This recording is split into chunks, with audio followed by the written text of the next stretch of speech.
Okay.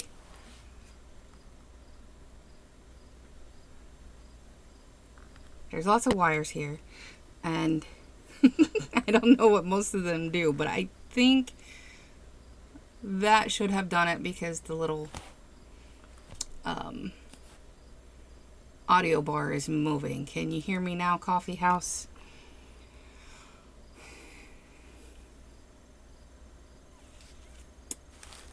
Let's see. Okay, good. There was 3 wires, and I was hoping that was the correct one. Jonathan must have been doing something last night with this, and yeah, I've said before I am not technologically savvy, so it's all wires to me. And all 3 of them could have plugged into this little jack that I knew I was supposed to plug something into. So, but I think we have the right one now because you can hear me. So we'll try this again. Good morning. I was just going over what's going on here right now. I'm terribly missing my husband, but we're halfway through the school week, and right, yeah, today's Wednesday. The 2 older boys are on their final day of in-school camp. It's a fantastic thing that the school does. They typically do it the first 3 days of school, but there was a scheduling conflict, so they did it the second week. And yesterday they were able to go kayaking down the White River, and but it's a bunch of camp-like activities that they do at the school. They've got the speaker come in and they do devotionals, and it's just an all-around amazing experience. And yet another reason I am so thankful to be able to send my children to a Christian school. And this school is definitely a godsend for us. My boys are thriving and doing amazing there. And Gideon, he doesn't get to participate in the camp because the elementary has camp the last 3 days of school. So while he has to miss out now, he gets his fun later in the year. Okay, so let's see. If you're new here, we follow the Revised Common Lectionary, and which is studied by millions of Christians around the world. Amazing study. And today's passage comes from the Old Testament, and we are going to be reading Jeremiah chapter 1, verses 4 through 10. Okay. Do well at their school. Hope mine's experience at his Christian school goes the same. I do too, Michael. I know they're just like public schools. There's good and they're bad, and you just pray that you get your child in the right one. And that's definitely something that we prayed a lot about. And I was very adamant. I wanted my boys, for one, we thought that they would have to go to one of the schools, which is a rough school, and then it turns out they wouldn't have went to that school anyway. But when we were looking at Christian schools, I wanted something that was K through 12. I didn't want them to start their school somewhere and then have to go somewhere else. And thankfully, that's what we found where they are now. And they just have 2 different buildings, and they're across the street from each other. The elementaries with the church on one side of the street, and then the middle school and high school is together on the other side, and there's a gym on that side as well. And it's just, for us, it's been absolutely amazing, and seeing them grow, not just academically, which they are amazing. The school is above and beyond what the public schools do here, but spiritually, they dive into the Bible, and it's just amazing seeing them grow. Coffee house, that's really cool. Do kids get summer break anymore? Yes, they do get summer break. They actually just started back from summer break. It's not like our summer break was. I say that, I don't know how old you are, but ours was always June through August. And for me, it's kind of funny with the tractor engine show. That was what dictated when we went back to school. We always started school the week after the tractor engine show. And if you ever have the experience to go, you'll understand. They don't do it anymore. I don't know why. But our town is literally taken over by the tractor engine show and the people that come from all over the world. And the buses, the extra traffic, it would just be a literal nightmare. I don't know how they manage it now, but it was just easier for us just to take the week off. And we all wanted to go to the show anyway, so we were kind of excited. Yeah, I had wonderful public school over here. I was given the choice. My school was a test bud for new subjects and tweaking of curriculum as our scores were so high. Thankfully, not a horrible public. Mine wasn't either. Mine was a great school. But I went to a small town, and it was a great experience for me. I also had great religious education teachers and some good Christian teachers in the public. They can't make you do it here, but you can opt in. I was open about my faith. Yeah, that was something we definitely didn't have here.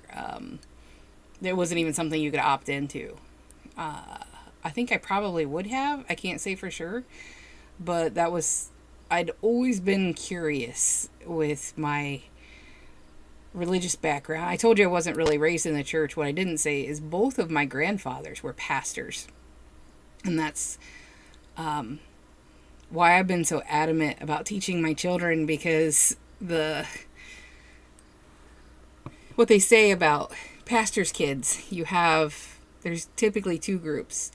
There's the group that cling to their faith and stay there and grow up in the faith well. And then you have the other group that rebels against their faith.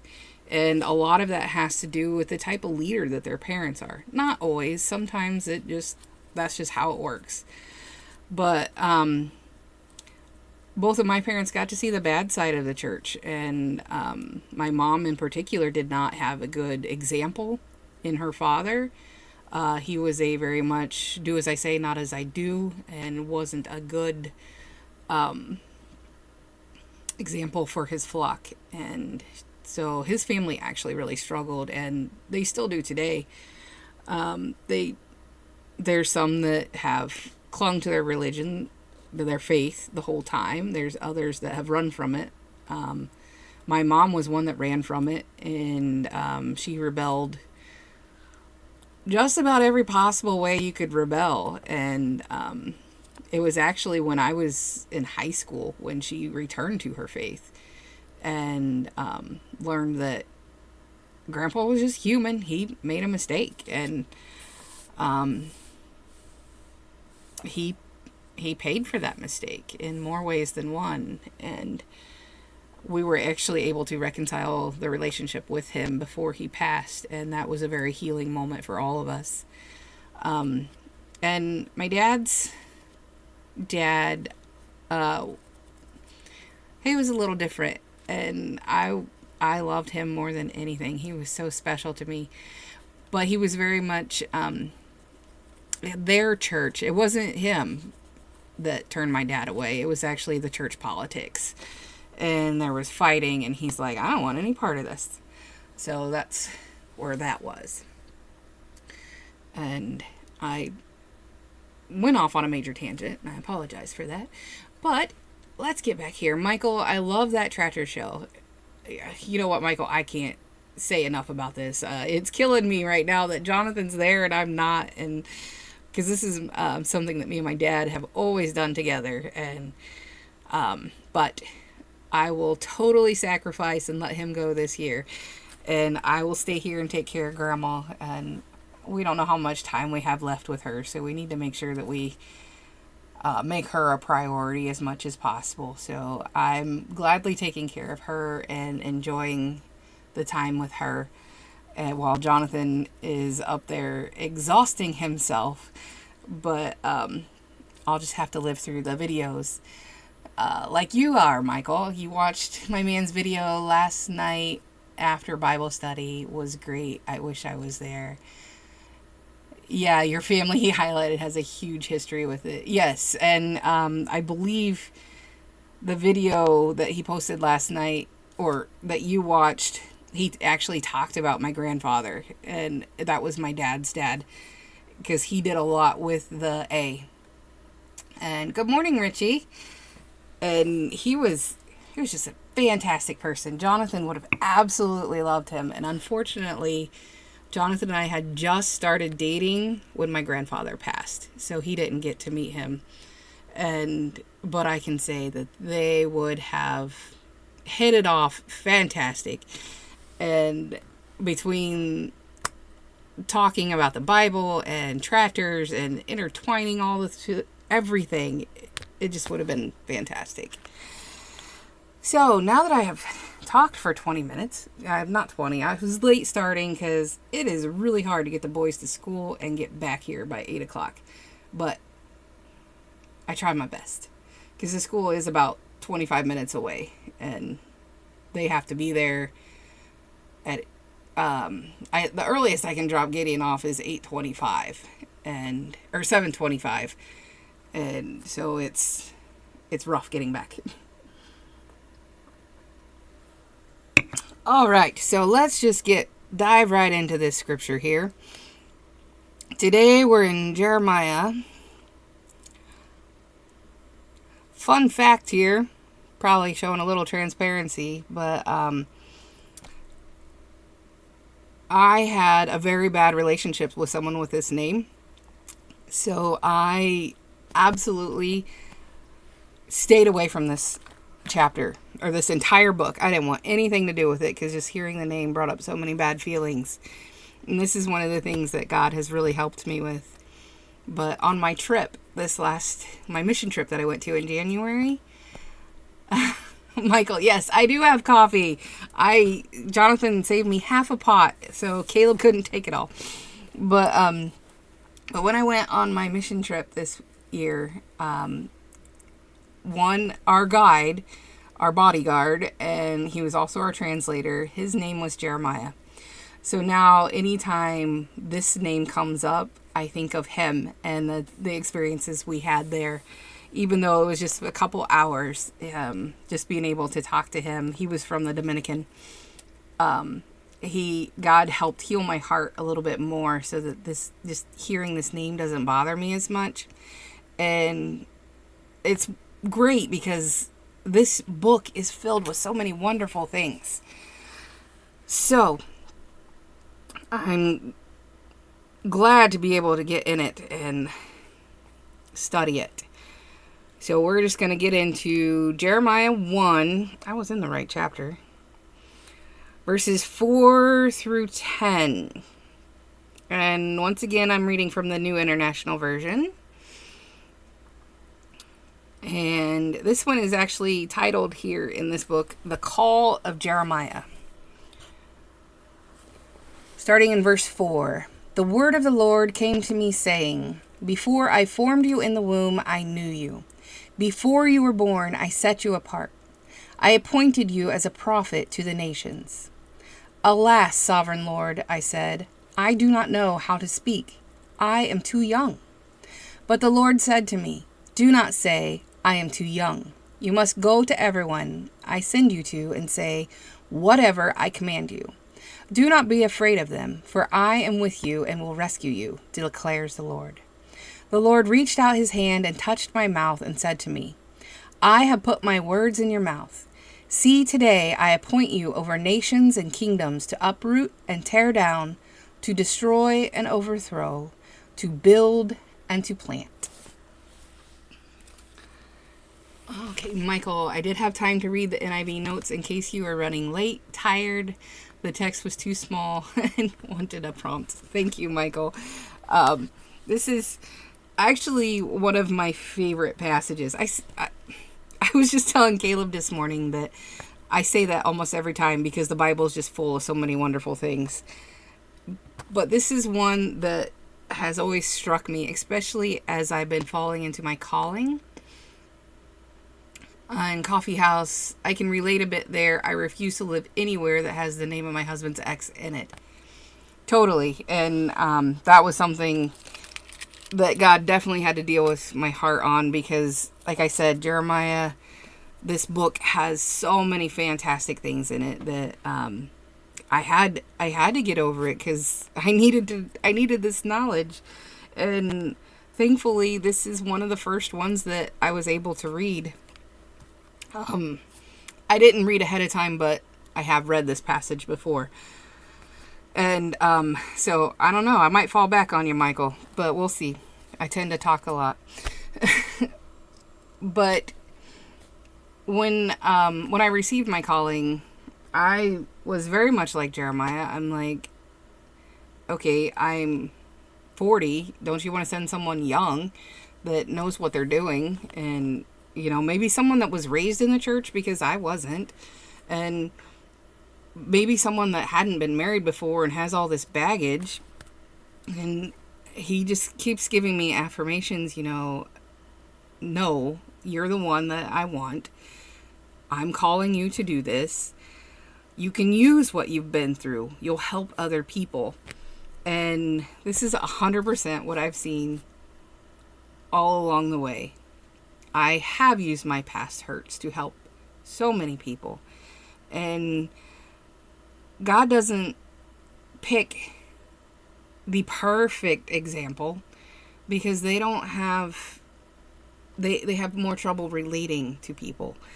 Now, I'm not saying he won't pick people that's lived the perfect lives, although no one can truly live a perfect life. But our lives and what we go through helps us relate to others better. And Jeremiah was young, and probably not as young in that time as what he would be now.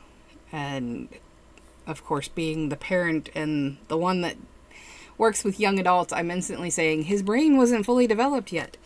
But that was okay because God was with him and God was leading him. And one thing that I always struggle with is the words.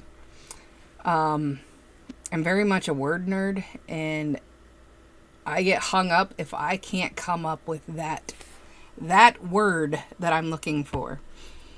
And it's humorous. Jonathan would be able to tell you, once I'm in my classes and writing things, I'll just randomly, Jonathan, what's the word for this? And then I spout out this like paragraph long description of the word that I'm trying to come up with. And he's just spouting out words. And then eventually I'm like, yes, that's it. You'd think that by this time I would use a thesaurus, but I've never used those. Jonathan's just better. And it gives us our time. And then we're able to share what I'm working on. And it's just a lot of fun. Okay, Coffee House. My husband met a pastor at the laundromat that has a story like this for the change in his calling. Yes, and that's what I was saying yesterday about my interview with Caleb and how he was asking me questions about my calling, or more about the change in my career is what the questions were actually supposed to be about. Although my career at that point, I'd been a stay-at-home mom for 10 years. A stay-at-home mom, but I worked from home. I had a sewing business. And I was at the point where I had taken all of the joy out of my once love of sewing. And I no longer enjoyed doing it, and it was definitely a job. And I was struggling to get the customer base, and Gideon was old enough to go to preschool, and the school that we send the boys to actually has preschool. So I'm like, let's do this. And I got a job. And then I felt that I needed to go back to school. And that's where I asked God for direction. And I was really I'd originally started school with the intent of becoming a teacher. I was looking at secondary. Um, Michael, you lost you all at a horrible time. Internet, just poorly property things. Missed a lot about your calling, which is a shame. I can always watch again. Yes, and I'm still going with that. Um, but I was asking God to give me direction because I knew I wanted to go back to school, and I just didn't know what I wanted to do because I started a degree and I never finished that path. I got married to my first husband and just went down the terribly wrong path that I chose. So I thought, you know what? I really do like teaching, so maybe I should do that. But thankfully, before I started, I sat in a sermon and the pastor guided me to ask God for the dream. And I did. And I was like, God, I don't have a big dream. Give me one. And that's when he told me to become an ordained pastor. So much like Jeremiah, I went, this cracks me up because literally I had this conversation with God almost word for word, except for I was, instead of too young, I'm too old, send someone younger. But the big thing is God knows me. He knows everything about me. And there's so much power in that. He knows that I would rather sit curled up with a book and dive in and become part of something else. And that's one thing I got to share with Richie when he came up to visit. I was in theater in high school. I thoroughly enjoyed it because I could become someone else. I had a role and I dove into that role. I became that character. That character was my life because I didn't have to worry about me. And I could be that person, and that person was way better than who I was because who I was wasn't good enough. And that was something I felt my entire life. No matter what I did, it was never enough. And, well, that's because I had a Jesus-sized hole in my heart. And he needed to come and fill that in order for me to become who God has called me to be. And God knows who we are. He knows what we struggle with. He knows where our strengths are. And he takes that and uses it for the furthering of his kingdom. And Michael, the notes talk about calling being more like a drafting letter. You aren't getting out of it. Absolutely. And the funny thing is, though, once you embrace your calling, you don't want out of it. It's more the fear of it. And if you think about, you say drafting letter, I automatically go to like the war draft because my grandfather was drafted. It was not something he would have chosen. And so I am imagining, because nobody ever talked about his military experience, the fear and disappointment that he got, or that he went through when he received that letter. But he knew he couldn't get out of it. He had to go. Or he'd be put in jail. And Michael, and to the fear, he says, then the Lord reached out his hand and touched my mouth and said to me, I put my words in your mouth. Yes, I'm getting to that one too. But when you're called to something, anything, you immediately think of your humanness and why you shouldn't do whatever it is that God has just called you to do. Just like Jeremiah, you're going to pull up all the things that you are lacking in. As far as the speech, and yeah, I mean, for a prophet especially, you have to go to these towns and they're relying solely on your words. And that was Jeremiah's biggest fear. God, I can't speak. And then what does God do to that? He says, all right, here you go. We're going to take care of that right now. And he reached out, touched his mouth, and puts the words into his mouth. So he had chosen Jeremiah. And we've all been chosen for something. Yeah, obviously, my calling is clear. God did not make that shadowy at all. Becoming an ordained pastor is definitely not something I would have chosen, but it is something that fills me. Every time I do anything that involves anything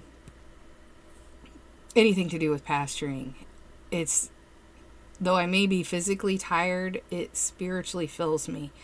And there are things that are emotionally draining, but even those are spiritually filling. And I'll share real quick because I got a message last night that just broke my heart. And as a pastor, we're with people in their worst times and their best times and their mediocre times. The whole point of being a pastor is to walk with our flock and share the love of God and teach them so that they can share the love with others and the amazing news that God has. So I had a message from a friend of mine. Of course, I'm not going to use names. And her pastor had sent a message. I'm assuming they have like a prayer chain or something like that. His daughter-in-law is from Mexico. And she has friends. Well, I'm sure she has friends there too. But her family, she has a lot of family still there. And 2 of her family members were kidnapped and are being held for ransom. And instantly my heart broke. If you know me, I love the crime shows. I'm all about those. So I'm going through these episodes where there's kidnappings. And, this is a Hollywood thing. This isn't something that actually hits home, So it was difficult knowing, because I actually know the pastor and I know his daughter-in-law, though I don't know her family. I know her and I know how close her family is. So I know that she's absolutely beside herself. And the reality, the chances of someone being released from that situation aren't always so good. But I'm absolutely believing with her and this entire prayer chain that God will be in that situation and those 2 family members will be released and be able to return to their families. And I got off a little bit, but it's something that was weighing on my heart. And but it's also important when we think about God knows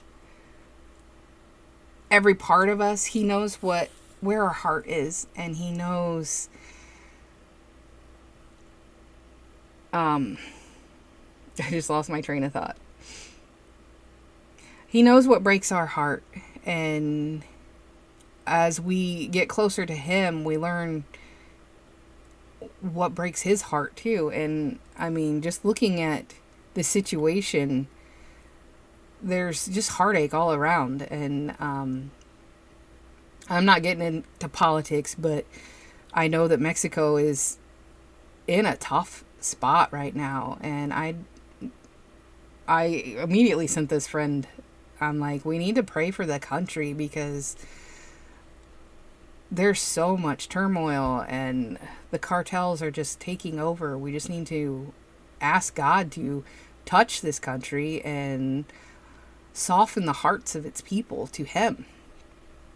And I just look at this. I'm going to stop there because that's a massive rabbit hole. And if I go down that now, I'll never dig my way out. So taking a drink of coffee and shifting gears. Verse 5 is one that I love to use with my young adults. Before I formed you in the womb, I knew you. Before you were born, I set you apart. I appointed you as a prophet to the nations. God has a plan for each and every one of you. And as my young adults, they're struggling, trying to figure out where they belong in this world. And even as adults, sometimes we struggle. Where do we belong? Are we even in the right place? Are we where we should be? And that's where we have to rely on God, because He knows us better than we know ourselves. He knows every hair on our head, every weird thing we have, and He knows why we have it. And I set you apart.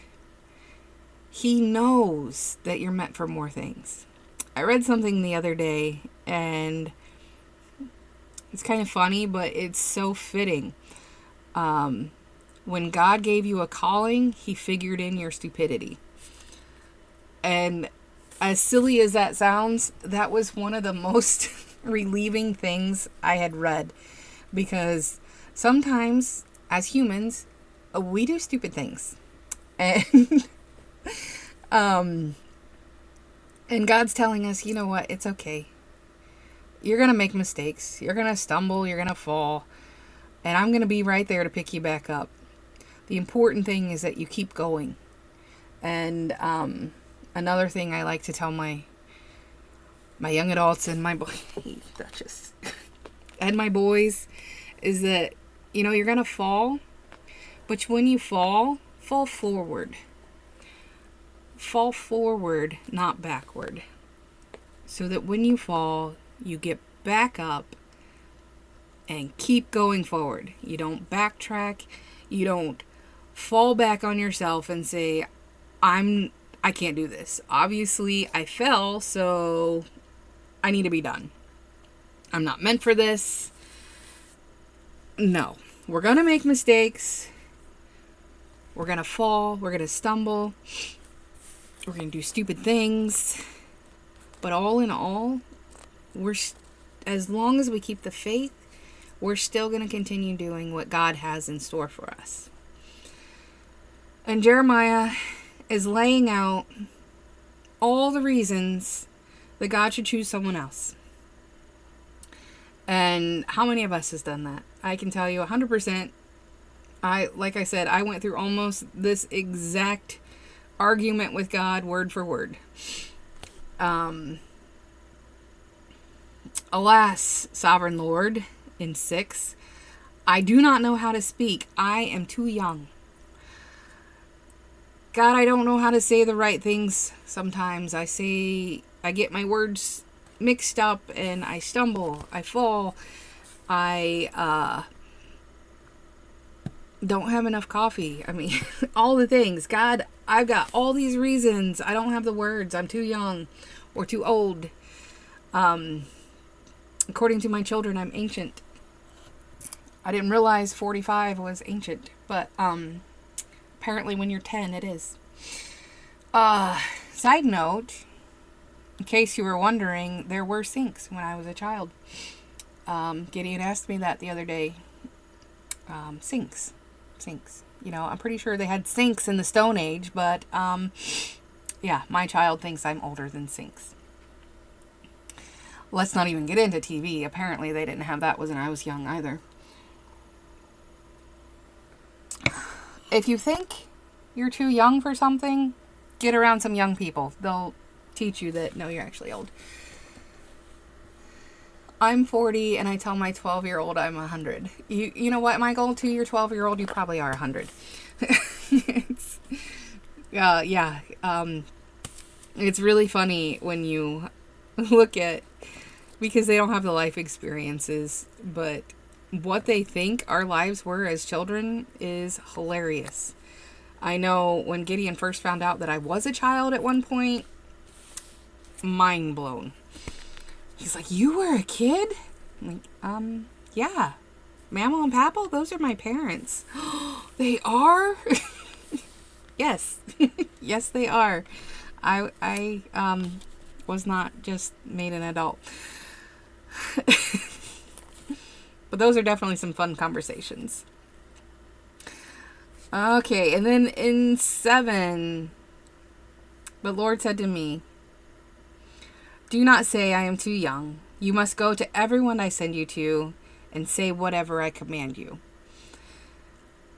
Now, this can sound harsh, but for someone that's being told they're to go out, it's actually reassuring. God's not saying go and just figure out what you need to tell him. He's saying, no, go and I'll tell you what you need to know. I'll give you the words. And as a pastor, that is the most reassuring thing to hear. Because I'll get up on Sunday morning and I'll have my sermon prepared. And I'm prayerfully in it the whole time. Every time I've preached a sermon, God has literally days before uprooted it and changed everything I was going to do. And I'm like, come on, God, can you just give me a little bit more time to prepare for this? But it all turns out okay. And 9 times out of 10, I'm going to get up there and say things that are not even close to what I'd even had prepared, because God will lay something on my heart and say, you need to share this. And going here with what Jeremiah's feeling, I can tell you my first sermon at my church, I had it all figured out. Oh, this was going to be great. I was going to use, okay, hold on. Let's see. Michael, at least in the Roman era where plumbing was a thing. So by Jesus. And 7, is it reassuring? I think at first it would fit in with the fear. You want me to tell these people something I don't think they want to hear, is where my brain went, for at least Jeremiah, maybe. Yes. That's kind of the given thing. You know, he knew that he was going to tell them something they didn't want to hear. And a lot of times as a pastor, we know we're going to say things that we know people don't want to hear. The reassuring part is that the words are coming from God. So we know we're not mixing up the message. That's where I was going with it. Absolutely fear. Fear is there all the time. But God's giving us points to overcome it. So with my first sermon, like I said, I had it all planned out. I've got, I don't know if you all are familiar with the Choose Your Own Adventure books. That was something I loved to read as a kid. You'd have a passage that you'd read, and then at the end of the page, you had choices to make. And based on what your choices were, is where the story would lead. And I had a great picture I was going to use. It went wonderful with my sermon. And 5 days before I was set to give this sermon that had nothing to do with me, God's like, you know what? I need you to share your testimony. And I was like, are you serious? And then not only that, he gave me specific things that I needed to share. And I realized at that point, because my parents had already told me they were coming. My family had already told me that they were going to be listening in. My best friend was going to be listening. And I realized that there was part of my testimony that I'd never told them. So I was making these phone calls. It's like, hey, I need you to know this happened. And I need you to know this happened. And my best friend, that was probably the hardest hardest conversation. And I'm like, I need you to know that I was in an abusive relationship. And she was devastated. And I knew she would be, and that's why I didn't want to say anything. Because we've been friends since kindergarten. We've been together thick and thin, but I hid that from her. And she was devastated that she couldn't see through it. And what my parents didn't know was that I was also suicidal. I had actually intended to take my life. And I shared that, but I knew I had to tell my parents first. And I had to tell Brooke. And I'm like, look, this is what happened. And every time I made one of those phone calls, and the Lord, and I know this is why he did it, because every time I made a phone call, it got easier to say. My heart got a little lighter. I wasn't holding on so much. But when I told my parents that I had intended to take my life, they had no clue. Because, once again, I had hidden it. I had hidden it very well. And I'd pushed away everyone that cared about me. And I was in the bathroom that day, literally reaching for the pills, because I decided that I just wanted the pain to end. I didn't care if my life went with it. I had nothing to live for. There was nothing there for me. And the world would be better off without me. And that is the only time I have ever heard the audible voice of God. And he said, stop. One simple word, and it took me to my knees. And I knew then and there that there was more for me. And it was shortly after that I was saved initially. And God helped deliver me from the abusive situation. He brought me Jonathan, and brought me back to the church, and just completely 180 in my life. And I know that I'm here for a reason. And with that, I know that my short story can help others. And when I shared that story, I had multiple people come to me afterwards saying, I went through that same thing and I have never told anyone. So I knew at that, the reason God changed everything and my neat little message I had was that there was people hurting that needed to let go of their pain. And it started with me. I had to let go of my pain first so that I could help others.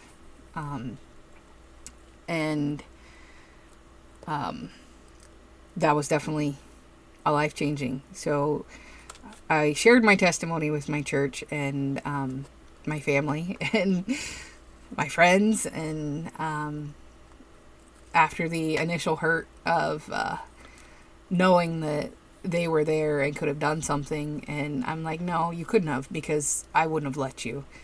And so that, thankfully, I was able to help them with their guilt and letting them know that I wasn't telling them to make them feel guilty. I was telling them so that they weren't surprised when they heard it on Sunday. But everything we go through, we can use it for the good of God. No matter how hard things are, we can use it. Coffee house. So as a pastor, do you feel people come to church for reassurance on their beliefs, or do you think they are looking for proof that the word is true and you know what you're talking about? Both.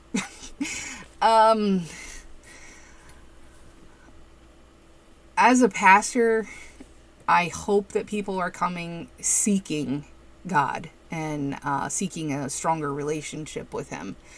As a human, I know that a lot of people come wanting reassurance that what they're doing is right.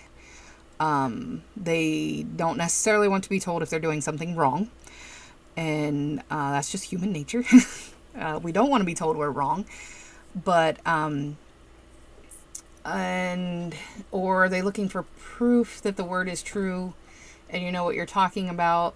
I can tell you that's part of my imposter syndrome. I'm so afraid they're going to be like, you don't know what you're talking about. And so I hope that they're not looking for the fact that I know what I'm talking about, because it's God. God's given me what I need to say, and I just hope that it reaches their hearts and they hear what he wants them to hear, because I'm not doing it for me, because I'd be at home with a book. That's just where I am. I like to read. So that's what I would be doing. I sure wouldn't be up on stage singing, God forbid, because that was another thing I never thought I'd ever do. Singing or preaching, I never thought I'd ever do any of that. And, but if it brings one person to God, I'm there for it. Michael, oh man, tearing up at the testimony. Side story about my sister being in your friend's spot. Gonna leave it at that. Totally. I'll keep your sister in my prayers. Because I've been there. I know how hard it is to get out. I do not understand what church is meant for. Are people still needing to be convinced of God in church? Okay, for me, church isn't about, I don't know where I was going with that, but for me, what church is community. It's for finding partnerships to get you through this life and to build those relationships to help you further your relationship with Jesus. It's this like give and take that you have. Iron sharpens iron. I don't know the reference to that, but that's the importance of church. You have a community of faith-filled people that push you further into your faith, and they make you question what you believe. And I don't mean questioning in a bad thing. I really don't ever want questioning to be a bad thing. It's important to question, because when you question, you're forcing yourself to understand your beliefs. And do you truly understand what God has for you, what God has said? Is your beliefs what they should be? Do you believe because you were told to believe this, or do you believe because it's true? And one thing I've instilled in my kids and my young adults is it's okay to wrestle with God. He's strong enough for it, and he will bring you through and help give you more understanding when you get through the other side. The tough questions, you have to ask the tough questions, because if you don't ask the question, you're never going to find the answer. And that's, to me, is the importance of church, because you have that perspective. The person on the other side of the building has different life experiences than you do. They come at the Bible with these experiences, and the Bible, they react to the Bible in this way. You come with these experiences and react in this way, and then you hear what they say, and you're like, oh, I've never heard that before. That makes so much sense. And so for me, that's the importance of community, because you can get in your own head and you know what you believe and why you believe it. But then when this other person comes in, you're like, I totally get that. That's why I believe this. And it just helps make you stronger in your faith. Let's see. Michael, I think they also go for fellowship. We are better together, like we will have here. Coffee. Oh, well, maybe I should have read a little further. Coffee house. Oh, I see, Michael. That makes sense. Michael, for the hard questions, I asked my minister about Genesis 6, which is obscure about angels and human women. He was a great man and just said, I don't know. Was a fair answer for a teenager. Yes. And that's the thing. Sometimes we don't have the answer.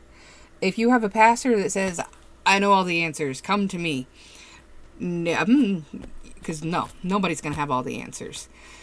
But what we can say is, I don't know, but let's look into it. Let's see what we can find out. And there's some things we don't know, and we just have to rely on God to give us the answer. Because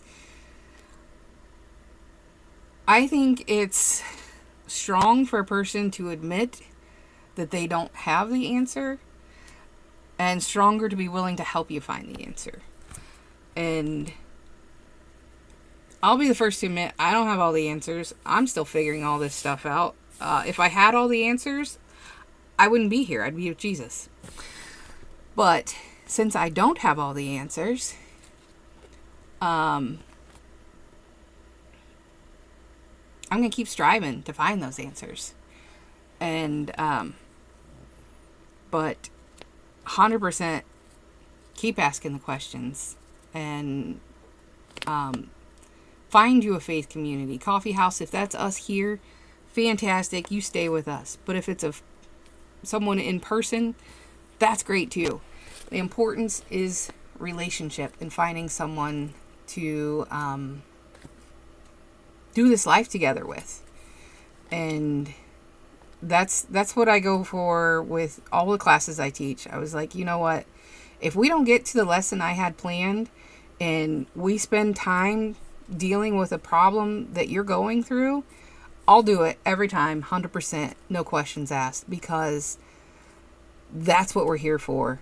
We're here for one another, and God's going to lead us where we need to go, regardless. And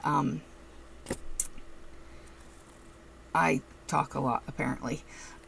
Michael, it mixed things together. I was saying about when others give you perspective, you can get the, oh my, good take moment. Yeah, 100%.